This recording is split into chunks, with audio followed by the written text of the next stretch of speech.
They say the mountains have eyes, but here, it's the water that watches. Welcome to Black Hollow Lake, a place where the surface is a lie and the depths remember. My name is Silas Kearney, and I came back because the lake took my brother. Now, I'm on a research boat with 5 strange rules to follow. Rules the dead already know. What's the creepiest body of water you've ever seen? Tell me in the comments below. And if you're ready to cast off into the darkness, subscribe to Night Creepypasta Rules and ring that bell. Because on Black Hollow Lake, the silence is just waiting for its next song. The first watch begins. Now I came back to Black Hollow Lake because the dead don't stay buried here. They just wait beneath the cold, black, silent water. My younger brother Liam, with his wide, hopeful eyes and a gap-toothed grin. He's been waiting for me for 20 years. Now, I'm a deckhand on the venture. A squat, ugly research boat crawling across the same cursed lake that took him. The official story was a tragic accident. A boy who couldn't swim falling from a fishing boat. But I was there. I saw the unnatural speed of the current that pulled him under. I saw the way the water seemed to boil where he went down, and I heard the silence afterwards. A silence so profound it felt like the entire world was holding its breath. Now I'm back, under the guise of a former combat medic needing a steady paycheck. My real purpose buried deeper than any sonar could penetrate. I am here to find the truth, or to be swallowed by it. This place is wrong, utterly, fundamentally wrong. It's a deep, dark bowl of water cupped between the ancient sleeping shoulders of the Appalachian Mountains. A place so steeped in shadow that the sun seems to lose its courage by mid-afternoon. The trees that crowd the shoreline are skeletal and bent, their branches like the grasping fingers of the drowned. And the birds. The birds that fly here, silent, crow-like things that move in unnatural unison. They cast no reflection on the lake's glassy, ink-black surface. The venture itself is a relic, its hull scarred with the memory of past voyages, its engine a low, asthmatic groan. It came with a captain, a crew, and a set of 5 rules, etched onto a salt-stained brass plaque, bolted inside the galley, a permanent, non-negotiable part of the ship's architecture. 1. Paint a red X on the bow, every full moon night to keep away the lake witch. 2. Always bring a loaf of bread to feed the lake's shadowy birds before sunrise. 3. When you hear a bell toll underwater, place both hands on your heart and don't speak till it stops. 4. If you see a hand reach out of the water for your oar, let go and do not retrieve it. 5. If you see a second boat that looks exactly like yours, do not approach. It's a mirror vessel, and its captain is not human. The last research crew to ignore these rules, the ones on the government expedition back in '94, they vanished. All of them. Their final radio transmission wasn't a distress call, not a single human voice. It was just the sound of a single submerged bell, ringing slowly, over and over again, until it faded into static.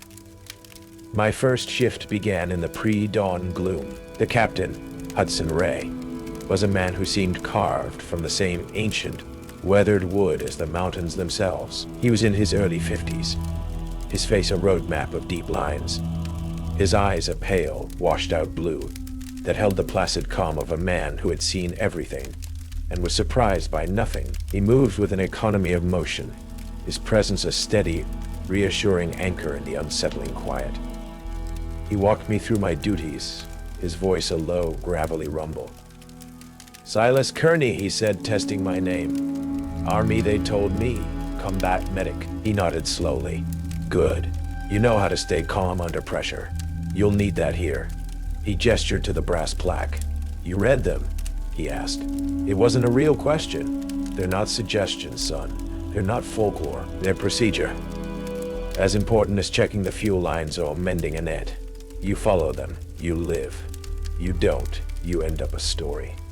Our crew was a small, strange collection of specialists, each seemingly carrying their own ghosts. Danny Morales, the sonar tech, was sharp and fiercely logical, her eyes constantly scanning her screens, as if trying to impose order on a world that defied it. Her station was a nest of humming electronics, a bubble of sterile science in this deeply unscientific place. Ellis Rowe, the ship's cook, was a gruff bear of a man. A former commercial fisherman from the coast whose cynicism was a shield as thick as the boat's hull. And then there was Naomi Bell, the folklorist, a quiet, observant woman with a notebook that was never far from her hand. Her presence a quiet admission by the research company that they were looking for more than just geological data. My first official duty was Rule #2. As the sun began to bleed a wound of red and orange across the eastern ridge, they appeared. They didn't fly in from the trees. They seemed to coalesce from the mist hanging over the lake's surface. Dozens of them, silent and sleek, their forms absorbing the dawn light. "Time to pay the toll," Hudson said, handing me a loaf of simple unsliced white bread. We stood on the deck, tearing off chunks and tossing them into the water. The birds descended, not with the frantic squawking of gulls, but in an eerie, coordinated silence. They snatched the bread from the surface, their movements precise, their black eyes fixed on us. Ellis Rowe watched from the galley door, a sneer on his face. "Fairy tales and birdseed," he grumbled, loud enough for us to hear, before spitting into the water. Hudson's jaw tightened, but he said nothing. When the last piece of bread was gone, the birds vanished as they had come, dissolving back into the morning mist.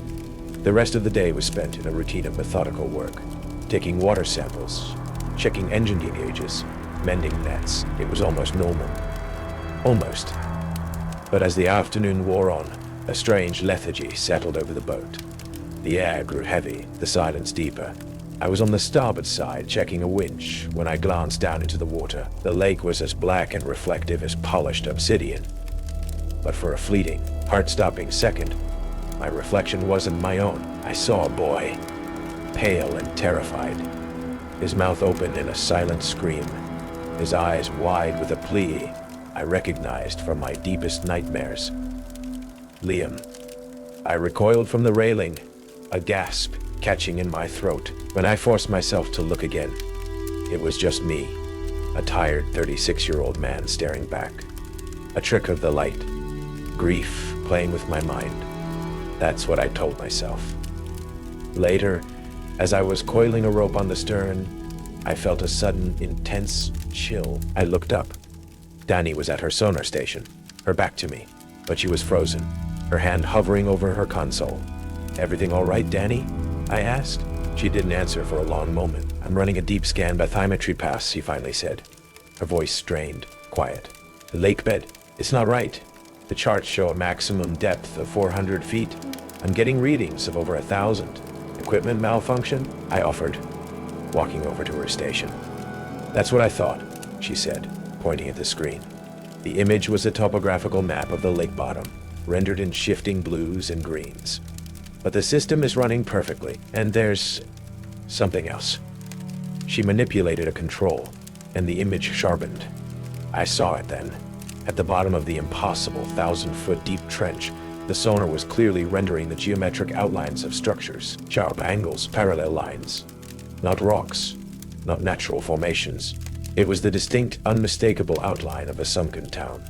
A town that couldn't exist. And as we both stared at the impossible image on the screen, a new contact appeared. A small, faint blip, moving slowly through the deep water, just above the sunken ruins.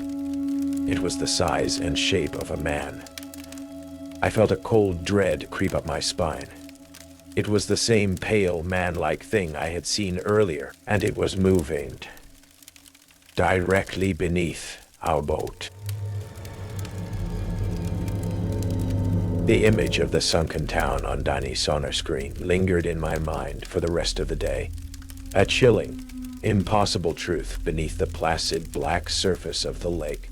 A town that wasn't on any map, in a trench that shouldn't exist. Danny became obsessed, running scan after scan, her logical, scientific mind refusing to accept the data her own state-of-the-art equipment was providing. She cross-referenced her readings with satellite archives, geological surveys, anything she could find on the boat's limited satellite internet connection. The official records were unanimous. The valley was flooded in the 1930s to create the reservoir, but it was uninhabited, just forest and rock. Her sonar was telling her the official records were a lie. It makes no sense. she muttered for the 10th time, her face illuminated by the green glow of her console. The signal bounce is clean. The geometry is too perfect for a natural formation. It's like a whole village is down there.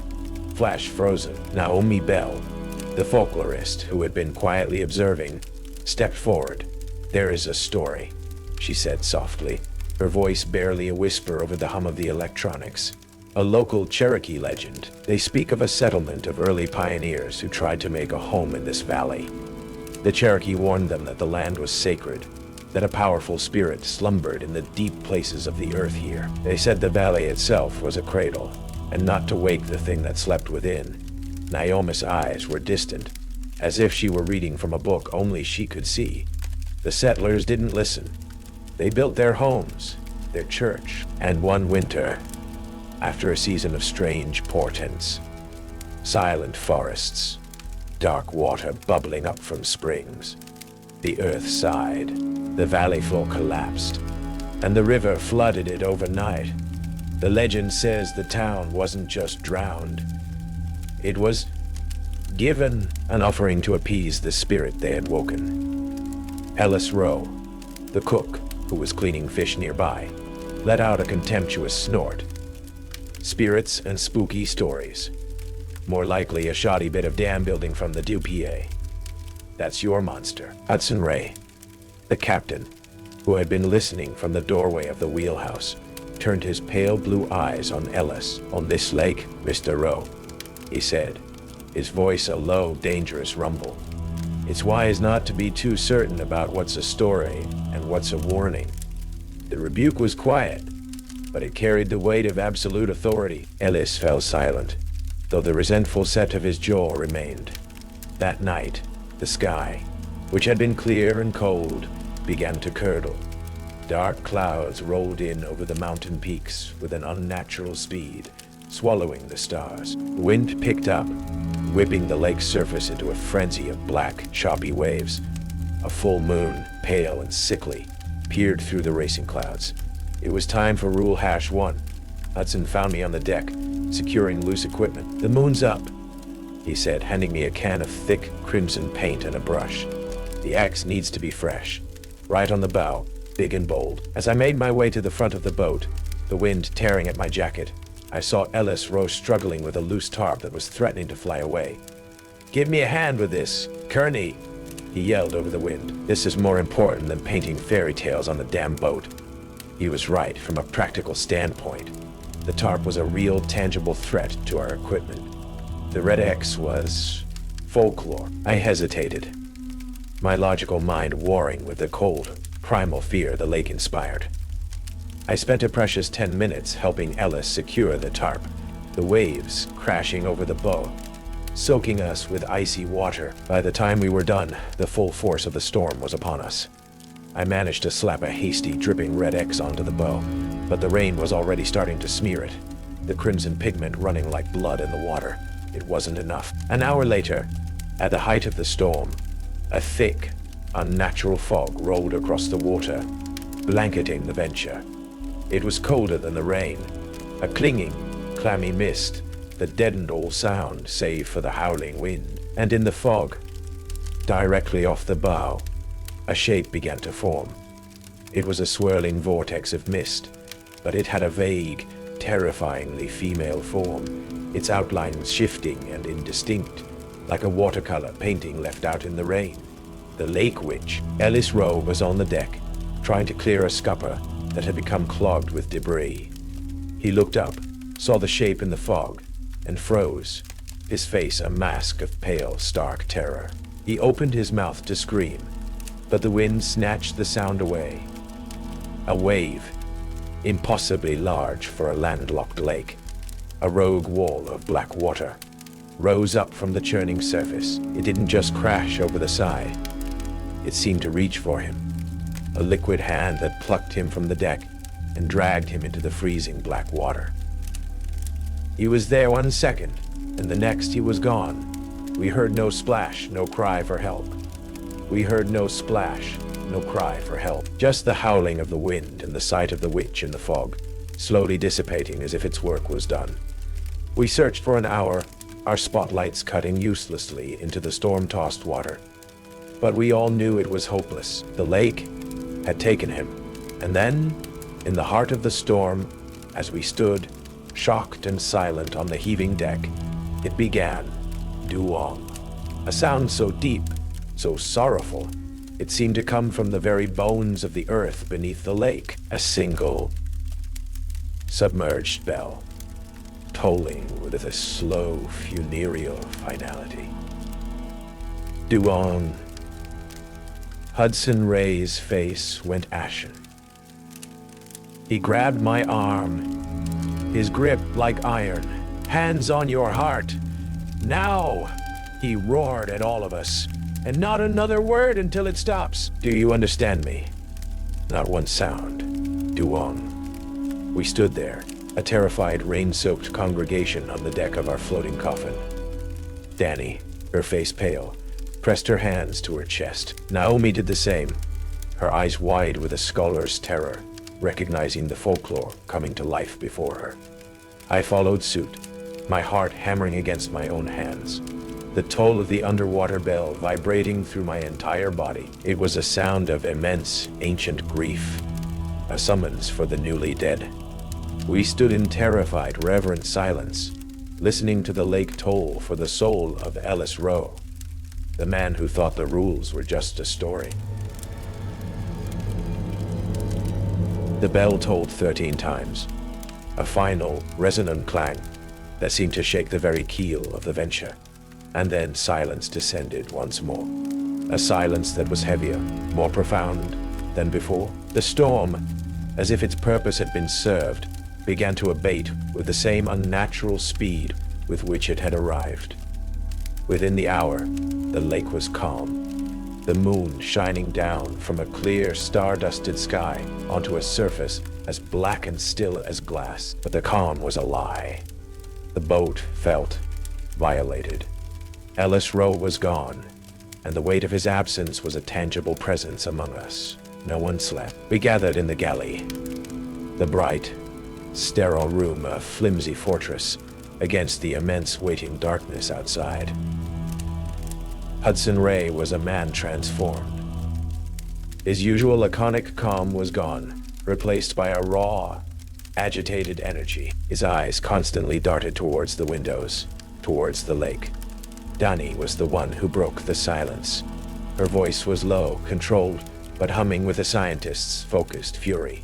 That wasn't a rogue wave, and fog doesn't have a face. What is this place, Hudson? What the hell is going on here? Hudson looked at her, his face grim.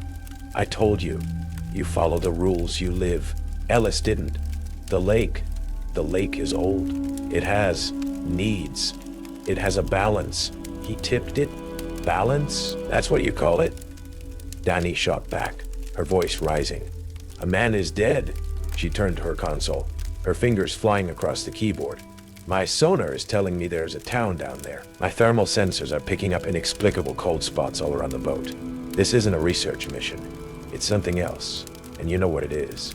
Before Hudson could answer, Naomi spoke, her voice soft but clear. He's right, Dani, in a way. The stories. They all speak of it. They call the entity the Soul Fisher, the ferryman below. It doesn't act out of malice. It acts to maintain a balance we don't understand. The rules, they aren't for us. They are for it. They are the grammar of a conversation, an offering of bread to appease its watchers, a mark of respect on the full moon, a posture of submission when it tolls for a new soul. We are visitors in its church, and it demands we show respect. The quiet, academic explanation was somehow more chilling than Hudson's grim warnings. It framed the horror in a context of ancient, immutable law. The next morning rose gray and misty. The mood on the boat was thick with a mixture of grief and paranoia. We went through the motions of our work, but everyone was jumpy, on edge. It was Dani who saw it first. She was staring at her sonar screen, her face pale. Silas, get over here, she said, her voice tight. I walked over. On the screen, a second sonar contact was clearly visible, shadowing us, about 100 yards off our port side. It was the exact size and shape of the Venture. There's nothing on the radar, she whispered. All the thermal It's cold. It's not real, but it's there.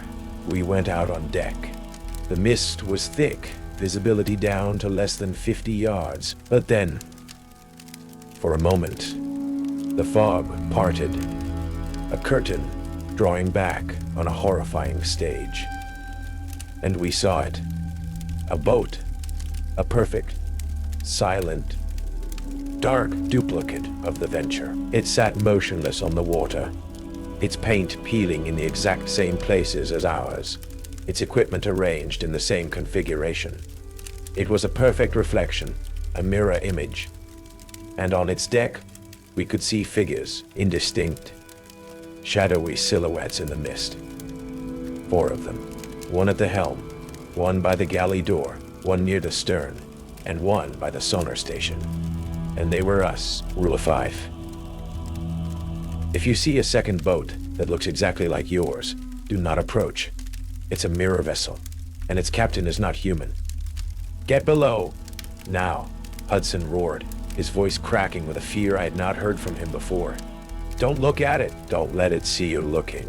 But Donnie, the scientist, the pragmatist, was frozen in place.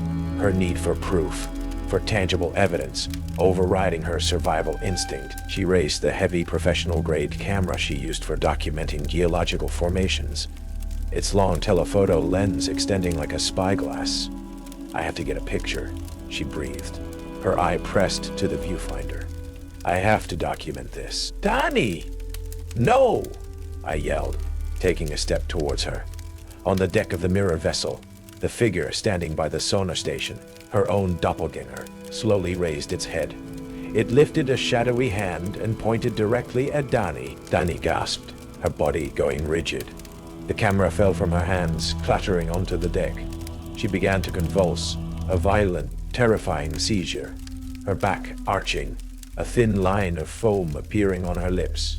Her eyes rolled back in her head. The mirror vessel, its purpose served, dissolved back into the mist, vanishing as silently as it had appeared. We rushed to Donnie's side, but the damage was done. The seizure subsided, leaving her limp, unconscious, her breathing shallow, her pulse thready. She was alive, but she was gone, trapped somewhere between the real boat and its spectral reflection. As I was trying to administer first aid, my hands shaking, I felt something in the pocket of her field jacket. I pulled it out. It was a small, waterproof, leather-bound journal. Her private log. I knew I shouldn't, but I opened it. The last entry, from the night before, was written in a shaky, hurried script. Hudson's a ghost. His stories don't add up. GPS logs from the company server don't match his manual logs. He isn't taking us on a survey route. He's taking us in circles. He's following a deliberate pattern. The exact pattern of the vanished 1994 expedition. Danny's logbook was a ticking bomb in my hands. The revelation that Hudson was deliberately steering us into a reenactment of a famous maritime disaster on a lake governed by deadly supernatural rules shifted the very foundation of my reality on the Venture. He wasn't just a grim captain. He was a conspirator. But in what? Was he trying to solve the mystery of the 94 expedition?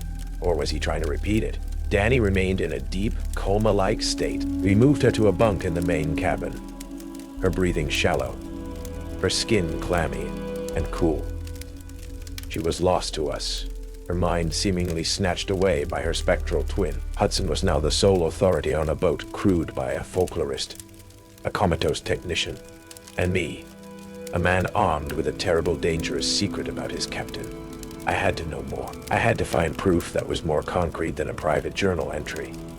That afternoon, while Hudson was occupied with a long, intense radio conversation with the mainland, a call he took in private, his voice too low to be overheard, I made my move. I knew I had a small window.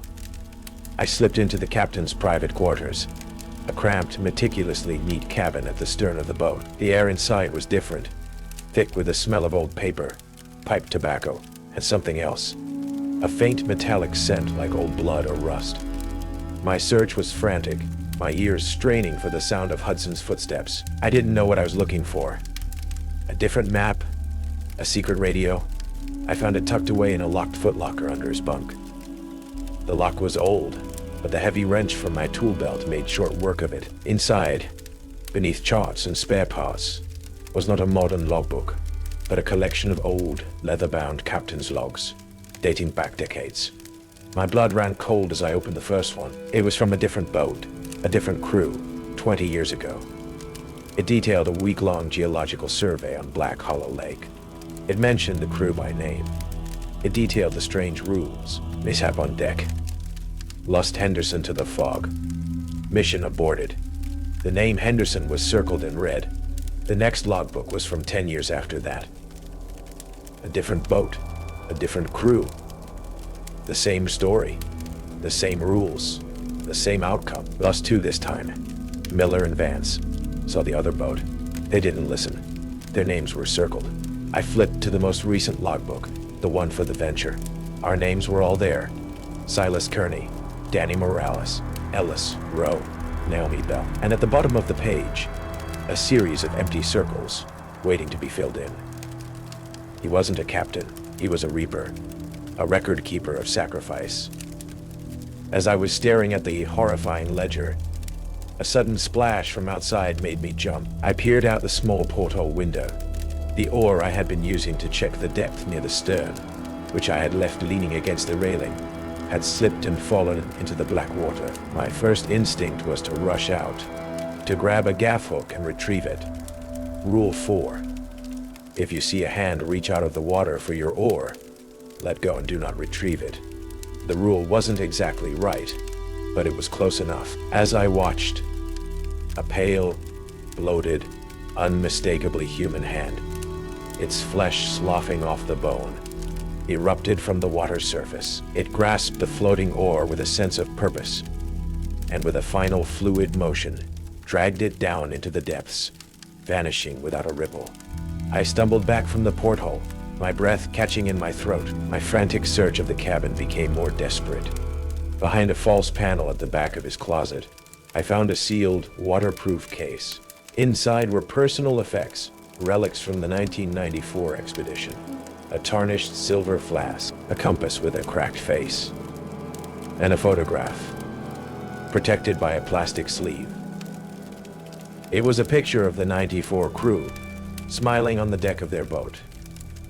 I saw a younger, less weathered Hudson Ray, his arm around the shoulder of another man, and standing off to the side, a guest on the expedition. A teenager with a familiar, gap-toothed grin was my brother, Liam.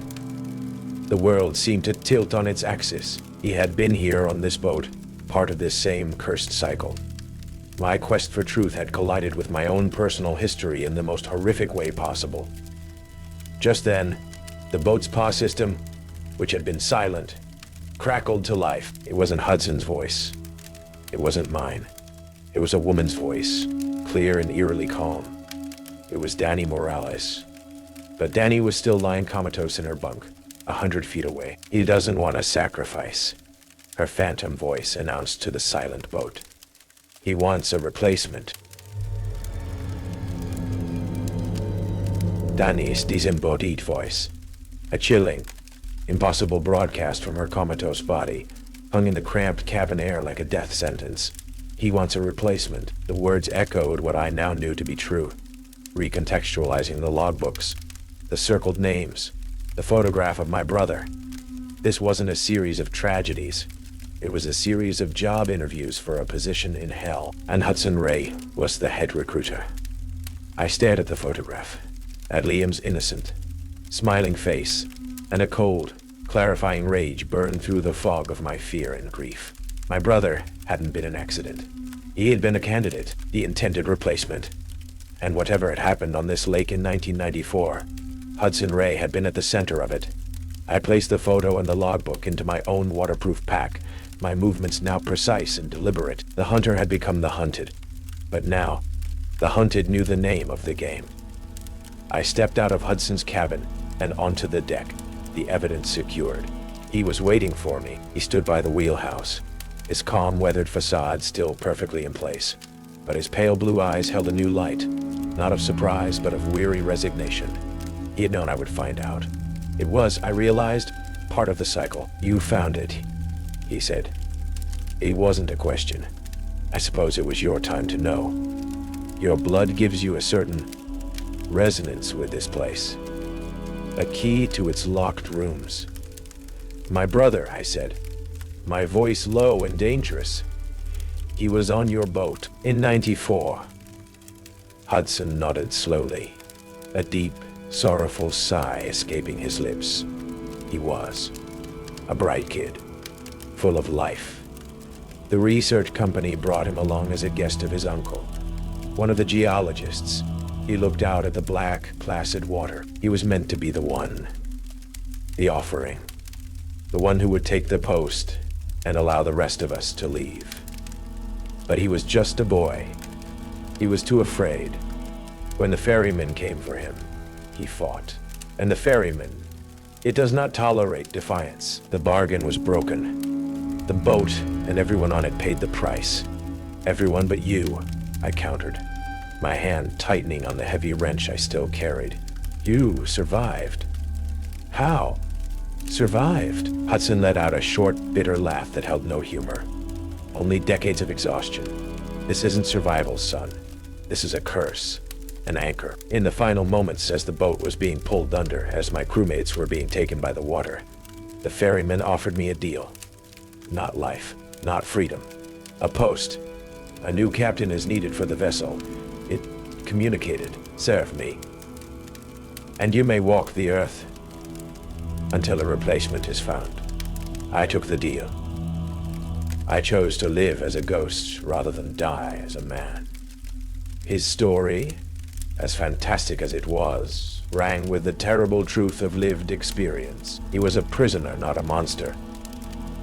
But he was a prisoner who had led others to the slaughter to secure his own release. The other crews, I said, my voice cold.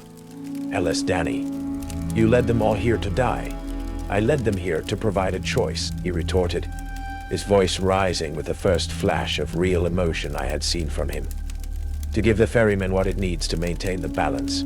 I uphold the rules. I give them every chance to survive. But the lake chooses. It tests. It finds a weakness, a flicker of doubt, a moment of arrogance, and it makes its claim. I don't choose the sacrifice, Silas. The lake does. And now, he looked at me, his eyes filled with a terrible, ancient pity.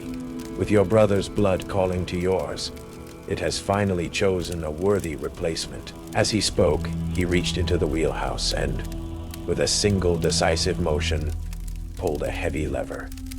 The low, asthmatic groan of the Venture's engine sputtered and died. The silence that followed was absolute, a profound, expectant hush. He had stranded us, in the center of the lake, in the heart of the ferryman's domain. The engine will not start again until the toll is paid, Hudson said grimly. It is time. The water around the boat began to churn. The water around the boat began to churn. The sky above, cloudless moments before, darkened with an unnatural speed.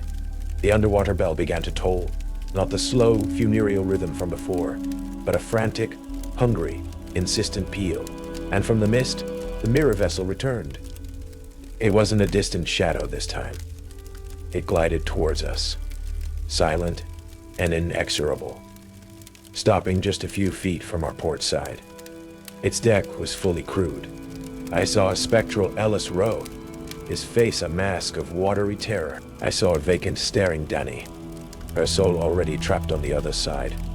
I saw the crew from the 1994 photograph, and at the helm, I saw a pale, terrified teenage boy, Liam, my brother. His ghostly eyes met mine, and his mouth opened in a silent, pleading scream. And then, from the black water between the two boats, the ferryman itself began to rise. It was a nightmare of biology and folklore. Taller than a man, its skin was the slick, mottled gray of a catfish, stretched tight over a skeletal frame. Its ribcage was exposed, the bones elongated and flattened, resembling the oars of a hellish galley. Its arms were long and thin, ending in webbed, three-fingered hands. And its face was a mask of rotting ancient wood, with two dark, empty holes where eyes should have been. It was the spirit of the lake, the ancient psychopomp, risen to claim its due. Hudson dropped to his knees on the deck, his head bowed. "I have brought you a new servant," he yelled, his voice cracking. "One of the old blood. Take him and release me. Our bargain is fulfilled." A new voice, ancient and wet, like stones grinding together at the bottom of a river, echoed in my mind. "The blood is strong," the ferryman communicated. "The debt is old. A replacement is required." This was the climax, the final test. But Naomi Bell, the quiet folklorist, stepped forward. Her form I now saw was slightly translucent, shimmering at the edges. She was, as I had begun to suspect, a ghost herself, a spirit tethered to this place by her own unfinished business. "It's a creature of bargains, Silas," she called out, her voice clear and strong, defying the telepathic pressure. "But a bargain must be accepted. It cannot take one who does not yield." Enraged by her defiance, the ferryman lunged, not at me, but at the boat itself. A massive webbed hand slammed against the hull, the wood groaning, splintering. The mirror vessel began to merge with our own, the two realities overlapping. The deck tilted violently, and I was thrown against the railing, finding myself face to face with my own doppelganger, its eyes empty, its hand reaching for me. The air filled with the spectral screams of the damned. Hudson was chanting, trying to complete his part of the bargain. I fought off my other self, my fist passing through its shoulder with a burst of icy cold.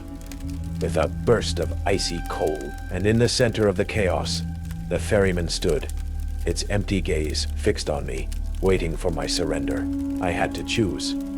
Die here, drowned in a sea of ghosts, or take my brother's place, to become the ferryman's new, cursed ferryman. But as I looked at Liam's terrified, spectral face, a third option, a desperate, insane gambit, began to form in my mind. A new bargain. My bargain.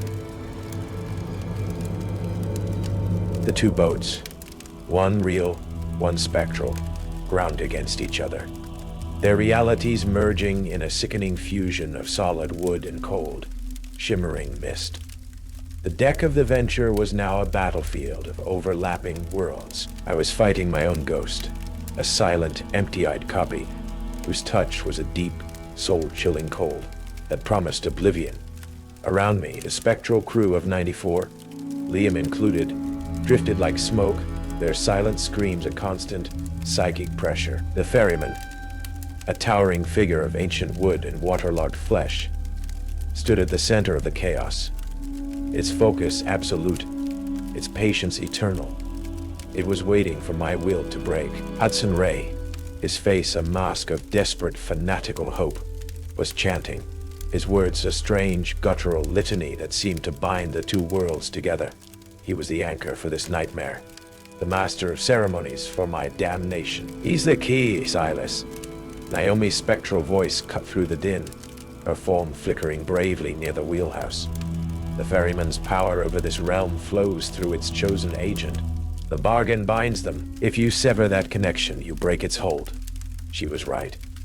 I couldn't fight the god, but I could fight the man who served it. I shoved my doppelganger back, the spectral form staggering as if struck by a physical blow. I had to get to Hudson. He saw me coming, his eyes widening in panic. He knew what I intended. He scrambled back, trying to put the ferryman's towering form between us. "No, you cannot interfere. The bargain must be honored." The ferryman raised a massive webbed hand, preparing to strike me down. But Naomi, my ghostly folklorist, my unexpected ally, chose that moment to act. With a final sorrowful look at me, she gathered her remaining spectral energy and threw herself forward, not at the ferryman, but at the ancient, rotting wooden mask that served as its face. Her form, pure spirit, impacted the mask with a burst of brilliant white light. It was like a flashbulb going off in a pitch-black room. The ferryman let out a psychic roar of pain and confusion, its connection to the physical world momentarily blinded, its concentration broken. It was the opening I needed. I lunged past the staggering entity, ignoring my own screaming doppelganger, and tackled Hudson Ray. We went down hard on the slick, wet deck. He was surprisingly strong, his body wiry and filled with a desperate, unnatural power drawn from his master. He clawed at my face, snarling, his civilized mask completely gone, revealing the cornered, terrified animal beneath. "You're ruining it," he screamed, his voice a raw, desperate sob. 30 years. I've served for 30 years. It's my turn to be free. Your freedom cost my brother his life. I roared back, my grief and rage giving me a strength I didn't know I possessed. I wasn't just fighting for myself anymore. I was fighting for Liam. I managed to pin his arms. I looked into his eyes, and for the first time, I saw past the monster. I saw a man old and tired and so very, very scared. The man he had been in 1994. The man who had made a terrible choice in a moment of ultimate terror. "The bargain," I gasped, my lungs burning. "How do you break it? Not transfer it, break it." Hudson's face, a mess of tears and rain, crumpled. Hudson's face, a mess of tears and rain, crumpled. The fight went out of him. "You can't," he whimpered. "It's a pact of balance. It must have a servant on the water. That is the only law." Naomi's sacrifice had bought me time, but it wasn't enough. The ferryman was already recovering, its massive head turning back towards us, its empty eye sockets fixing on me once more. The mirror vessel began to solidify, its ghostly crew reaching for me with renewed purpose. It was then that I saw it. Tucked into Hudson's belt was an old, tarnished flare gun. A relic from the '94 expedition, perhaps. A last resort. My mind raced, connecting the pieces. Hudson's confession. Naomi's sacrifice. The ferryman's nature as a creature of bargains and balance. It must have a servant on the water. A terrible, desperate idea took hold.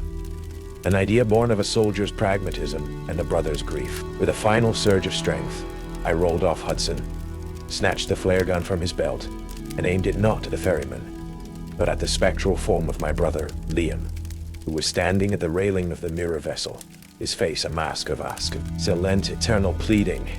"If you want a soul, you ancient bastard," I screamed at the ferryman, my voice cracking. "Then take a willing one. Take me. But first, you let him go." I pulled the trigger. The flare shot across the space between the boats and struck Liam's ghostly form. There was no impact, but there was a brilliant flash of red light. For a heartbeat, my brother's face changed. The terror vanished, replaced by a look of surprise, and then a faint, grateful smile. His form dissolved, not into mist, but into a shower of gentle, fading motes of light. I hadn't hurt him. I had released him. The ferryman stopped. The entire chaotic scene froze. It turned its massive head from Liam's fading light back to me. A new understanding, a new bargain had been struck. I had offered myself, not as a cowering sacrifice, but as a willing replacement, and my first act as its servant was to free one of its captive souls. I had changed the terms of the contract. Hudson Ray stared at me, his face a mixture of horror and dawning, impossible hope. He began to age before my eyes. The 30 years he had been held in stasis catching up to him in a matter of seconds. His hair thinned and turned white. His skin wrinkled and sagged, his body shrinking into that of a frail, dying old man. His debt was paid. The ferryman had accepted my terms. The moment the ferryman accepted my bargain, the world corrected itself with a violent, wrenching shudder. The mirror vessel dissolved into the mist, taking its ghostly crew with it. The underwater bell fell silent. The storm ceased, the clouds parting to reveal a calm, stardusted sky. The spectral pressure in the air vanished, replaced by the simple, clean chill of a night on the lake. On the deck of the Venture, Hudson Ray gave one last rattling gasp, a look of profound, exhausted relief on his ancient face, and then lay still. His curse was broken.